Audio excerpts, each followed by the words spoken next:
दोस्तों तो आज की इस वीडियो में मैं आपको एक ऐसी वीरनाश की कहानी सुनाऊंगा जिसको सुनने के बाद आप ब्रह्मचर्य का पालन करने लग जाओगे। तो शुरू करते हैं दोस्तों। ये कहानी है सुमित नाम के लड़के की। सुमित अपने माता पिता का इकलौता लड़का था। सुमित ने अपनी विद्यालय की पढ़ाई पूरी करने के बाद उसने अपने माता पिता से कहा अब मैं बाहर जाऊंगा और डिप्लोमा लूंगा। तो इसी कारण उसके माता पिता ने उसका एडमिशन कानपुर के एक हॉस्टल में करवा दिया। जब वो हॉस्टल में रहने लगा तो उसी के कमरे में और भी लड़के रहने लगे। दोस्तों सुमित बहुत ही होशियार लड़का था और लेकिन जो उसके साथ लड़के थे वह बहुत चालाक थे। सुमित हॉस्टल में रहता था, उसकी दोस्ती उन लड़कों से हुई और वह लड़के बहुत ही खुरापाती भी थे। सुमित के पास एक स्मार्टफोन था जिसका उपयोग सुमित सिर्फ पढ़ाई करने के लिए करता था। जिसके बाद एक दिन सुमित के दोस्तों ने उसका फोन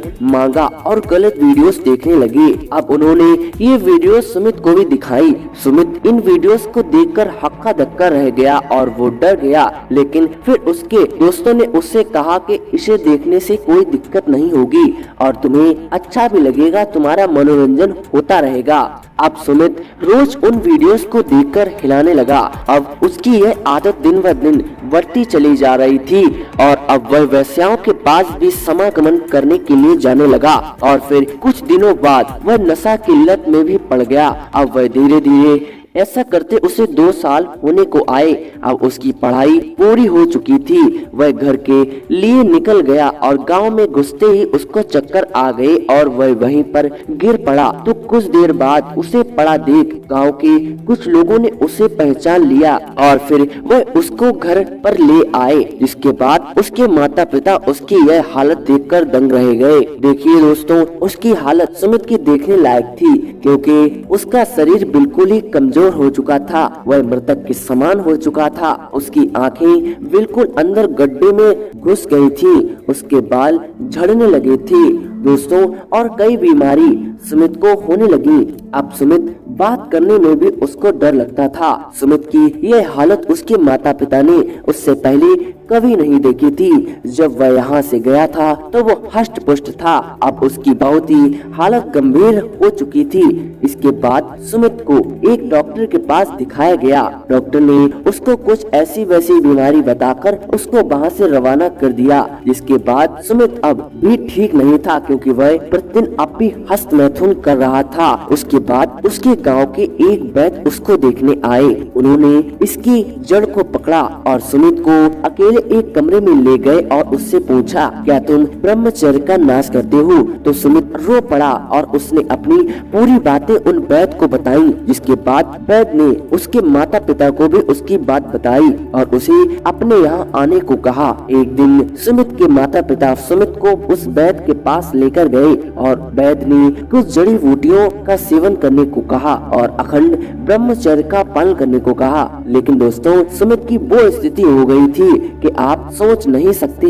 दोस्तों सुमित का लिंग सूज गया और अनेकों प्रकार की ऐसी ही घटना हुई जिसके कारण सुमित का जीवन समझो बर्बाद ही था। पर उन वैद्य के बताई गई दवाइयों के द्वारा और उन्होंने बोल दिया था कि इन्हें अखंड ब्रह्मचर्य का पालन करना होगा और योग साधना करनी होगी। जिसके बाद ये अपने मन पर नियंत्रण करके ब्रह्मचर्य का पालन करना सीख पाएंगे, जिसका इनका वीर्य वापस होने लगेगा और जो वीर्य बन रहा होगा वो ऊर्ध्वगामी होकर मस्तिष्क तक जाएगा और पूरे शरीर में संचारित हो जाएगा। अब सुमित ब्रह्मचर्य का पालन करने लगा। उसके बाद में उसका जीवन धीरे धीरे ठीक हुआ। मित्रों उसके साथ ऐसी स्थिति भी आई जब उसका विवाह हुआ तो उसके संतान उत्पत्ति नहीं हो पा रही थी। फिर बहुत ही अखंड ब्रह्मचर्य के बाद उसका वीर्य वापस आया और उसको संतान प्राप्ति हुई। मित्रों अगर आप अपनी सुमित की जैसी हालत नहीं करना चाहते हैं तो आज से ही ब्रह्मचर्य का पालन करना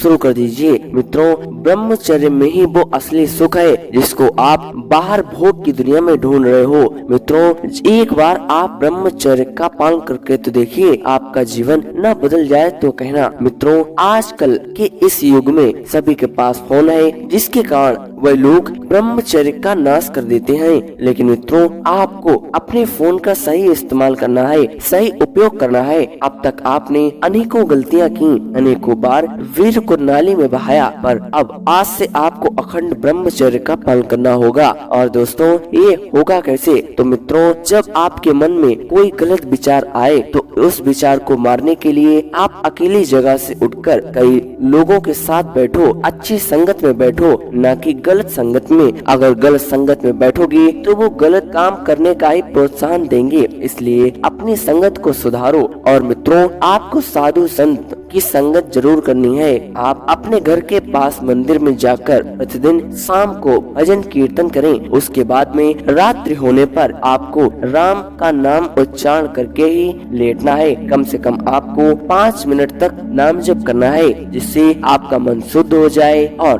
बाकी के पूरे दिन के ख्याल आपके मन में न आए। मित्रों, अब अगर आप ये सोच रहे होंगे कि काम भी की संवेदनाएं हमारे मस्तिष्क में आती ही क्यों है, हमारे मन में आती ही क्यों है, तो मित्रों, वह हमारी ऊर्जा को दर्शाते हैं। इसलिए इन पर जब आप काबू कर लेंगे तो ये आपके नियंत्रण में आ जाएगी। अगर मित्रों, आप ऐसे ही वीर बहाते रहे, अगर ऐसे ही अपने मन की सुनते रहे, तो आप में और जानवर में क्या अंतर है? इसलिए दोस्तों, आपका जन्म इस पृथ्वी पर कुछ काम करने के लिए हुआ है, कुछ बड़ा करने के लिए हुआ है, न कि ये ऐसे दुष्कर्म करने के लिए हुआ है। इसलिए आज से ही अपने मन को अपने नियंत्रण में करो और सुबह योग प्राणायाम करके अपना दिन शुरू करो। कुछ दिनों बाद आप ब्रह्मचर्य में रहना सीख लेंगे, और जब आप ब्रह्मचर्य में रहेंगे तो आपको अनेकों लाभ मिलेंगे। इसलिए आप अपने जीवन को एक नया मार्ग दें। अब तक जो हुआ उसे भूल जाएं और एक नया उद्देश्य पकड़े, उस पर कार्यरत रहें। और ब्रह्मचर्य का पालन करने के लिए